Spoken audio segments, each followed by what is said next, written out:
तो आपने चावलों से नाश्ता तो बहुत बार बनाया होगा, पर आज मैं आपके लिए लेकर आई हूँ ये चावलों से बनने वाली डबल डेकर मिठाई, जिसे खाने के बाद कोई भी बता नहीं पाएगा कि ये कच्चे चावलों से बनी है। एकदम सॉफ्ट, मुंह में जाते ही घुल जाने वाली है। और मेन बात तो ये है कि ये सिर्फ और सिर्फ घर में रखे हुए बेसिक से सामान से बनी है। ना मावा, ना खोया और ना ही कोई चाशनी डलेगी। एकदम आसान सी रेसिपी है। तो चलिए देखते हैं इसे कैसे बनाना है। तो इसके लिए ये मैंने एक पैन में ले लिए हैं 1 कप या फिर कटोरी चावल। तो हमें इसमें कोई भी घी, ऑयल कुछ भी नहीं डालना है। हमें बस इन्हें यहाँ पर हल्का सा ड्राई रोस्ट करना है। तो स्लो फ्लेम पर हमें इन्हें ऐसे ही चलाते हुए ड्राई रोस्ट कर लेंगे। यहाँ पर आप कोई से भी चावल ले सकते हैं जो भी आपके घर में बनते हो। तो हमें चावलों का कोई भी कलर चेंज नहीं करना है। देखिए ये जो हल्का सुनहरा सा कलर आ गया है ना, तो बस हमें इन्हें इतना ही चावलों को भूनना है।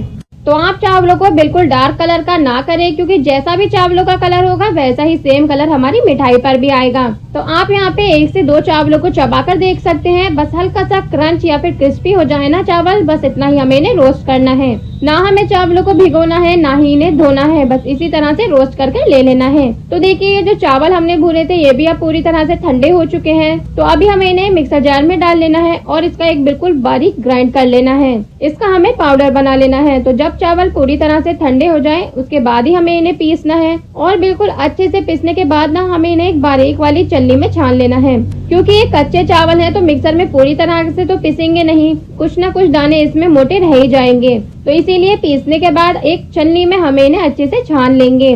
और जो बारीक पाउडर हमें मिलेगा उसे हम यूज करेंगे और जो चावल के मोटे दाने होंगे ना उन्हें हम अलग कर देंगे।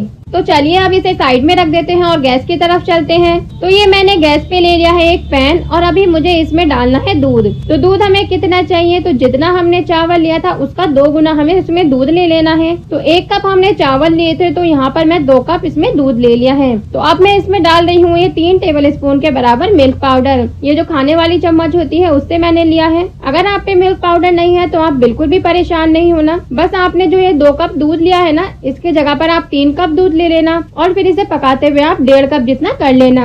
तो ऐसे दूध ना गाढ़ा हो जाएगा और हल्का सा मावा जैसा इसमें टेस्ट आ जाएगा। तो देखिए दूध में हमने मिल्क पाउडर को अच्छे से मिक्स कर लिया है। और अब मैं इसमें डाल रही हूँ ये 4 टेबल स्पून के बराबर नारियल का बरूदा। तो जो पैकेट में मिलता है ना वो वाला नारियल का बरूदा मैंने इसमें लिया है। आप चाहे तो ताजे नारियल को भी ग्रेट या फिर मिक्सर में ग्राइंड करके डाल सकते हैं। और अब जो हमने चावलों का पाउडर बनाया था वो भी हम इसमें डाल लेंगे। तो पहले तो हम इसमें आधा पाउडर डाल के अच्छे से मिक्स करेंगे और बाकी का बाद में डाल लेंगे, क्योंकि अगर हमने इसमें सारा पाउडर एक साथ डाल लिया ना तो इसमें गुठलियां पड़ जाएंगी। तो इसी तरह से थोड़ा थोड़ा पाउडर डालते हुए हमें इसे अच्छे से मिक्स कर लेना है। तो अभी इसमें जो भी गुठलियां पड़ेंगी ना तो अभी ही हम उन्हें फोड़ लेंगे और अभी हमें इसे लगातार चलाते जाना है, वरना तो ये नीचे बर्तन में लग जाएगा।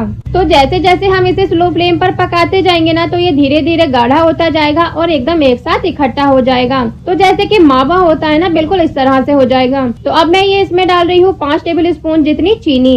आपको जैसा मीठा पसंद हो आप अपने हिसाब से इसमें डाल सकते हैं। तो बस अब ये सारी चीजों को डाल के हमें इसे ऐसे ही पकाते जाना है और देखते ही देखते इसमें ना गाढ़ा होता जाएगा। तो कोई भी मीठा हो इलायची पाउडर के बिना तो अधूरा होता है। तो मैं इसमें ये आधा टेबल स्पून जितना इलायची पाउडर डाल रही हूँ। तो इससे ना हमारी मिठाई में बहुत ही अच्छी खुशबू आएगी। तो जो हमने नारियल पाउडर इसमें डाला था ना तो वो आपको इसमें जरूर ही डालना है, उसे आप बिल्कुल भी स्किप मत करना। उससे क्या होगा कि जो हमने इसमें चावल डाले हैं ना उसका फ्लेवर बिल्कुल भी नहीं आएगा हमारी मिठाई में, बल्कि उसकी जगह नारियल का फ्लेवर ऐड हो जाएगा। बिल्कुल ऐसा लगेगा जैसे कि हमने नारियल और मावे की बर्फी बनाई है। तो उसे आप जरूर डालना।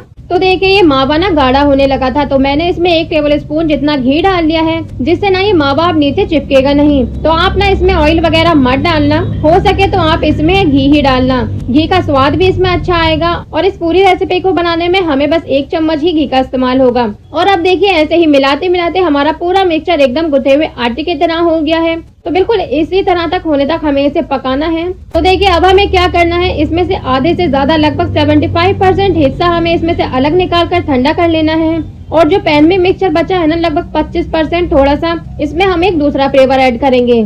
तो अब एक कटोरी ले लेनी है और इसमें हमें ले लेनी है आधा टेबल स्पून से भी कम कॉफी पाउडर। और इसी के साथ हम इसमें डालेंगे 1 टेबल स्पून ये कोकोआ पाउडर और थोड़ा सा पानी डाल के हमें इसका एक पेस्ट बना लेना है। तो अगर आप पे कोकोआ पाउडर नहीं है तो आप सिर्फ और सिर्फ कॉफी से भी इसे बना सकते हैं, या फिर आप इसमें थोड़ी सी कॉफी पाउडर या फिर जो बच्चों का बॉर्नवीटा या हॉर्लिक्स होता है ना, वो भी आप इसमें 1 चम्मच डाल सकते हैं। या फिर आप पे इसमें से कोई भी चीज नहीं है ना, तो आप इसमें कॉफी के फ्लेवर के बजाय कोई और सा भी फ्लेवर अपनी पसंद से डाल सकते हैं। तो मैं तो ये मार्केट स्टाइल मिलने वाली डबल डेकर चॉकलेट बर्फी बना रही हूँ, इसलिए मैंने इसमें चॉकलेट का फ्लेवर डाला है। और कस्टर्ड पाउडर तो सभी के घर में ज्यादातर अवेलेबल होता है, तो आप इसमें कस्टर्ड पाउडर का भी घोल बनाकर डाल सकते हैं।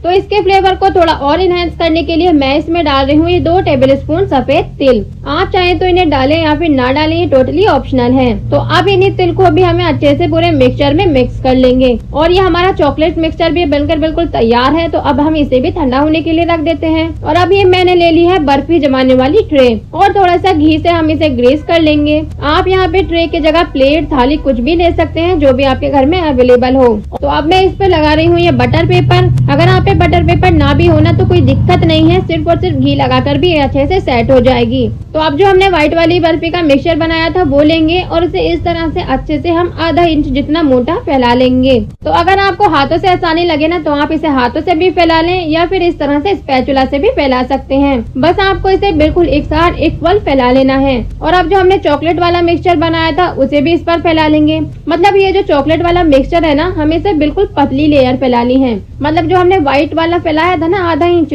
उससे भी आधी पतली लेयर हमें इस पर लगा लेनी है। और अब आप जिसे जैसे चाहे वैसे डेकोरेट कर सकते हैं। और आप किसी भी चम्मच या फिर स्पैचुला की हेल्प से हमें इसे ऐसे डैब डैब कर देना है, जिससे कि सारे पिस्ता इसमें अच्छे से चिपक जाएं। और अब हमें इसे फ्रिज में आधा 1 घंटे के लिए रख देना है सेट होने के लिए, या फिर आप चाहें तो इसे बाहर भी सेट कर सकते हैं। 1 घंटे में अच्छे से सेट हो जाएगा। तो देखिए सेट होने के बाद हमने अपनी मिठाई को अनमोल्ड कर लिया है, और देखिए ये कितनी आसानी से निकल गई है और बिल्कुल परफेक्ट ये हमारी डबल डेकर चॉकलेट बर्फी बनकर के तैयार हो चुकी है। कोई इसे देखकर यकीन ही नहीं करेगा कि ये मार्केट में हजारों रुपए किलो मिलने वाली मिठाई हमने इतनी आसानी से घर में ही बनाई है, वो भी सिर्फ घर में रखे हुए बेसिक से सामान से। कोई भी सामान हमें मार्केट से लाने की जरूरत तो पड़ी ही नहीं। कह सकते हैं कि सिर्फ 50 रुपए की लागत में हमने ये 1 किलो बर्फी बना करके तैयार कर ली है, जो कि इतनी सॉफ्ट और नर्म बनी है कि मुंह में जाते ही घुल जाएगी। इस रक्षाबंधन पर आप ये मिठाई जरूर बनाना और मुझे कमेंट में जरूर बताना कि ये आपको कैसी लगी। तो अगर आपको मेरी आज की रेसिपी पसंद आई हो तो मेरे चैनल को लाइक, शेयर और सब्सक्राइब जरूर कीजिएगा। मैं आपके लिए इसी तरह की इजी और टेस्टी रेसिपीज लाती रहूंगी। तो मिलते हैं ऐसी एक न्यू रेसिपी के साथ, तब तक के लिए बाय बाय।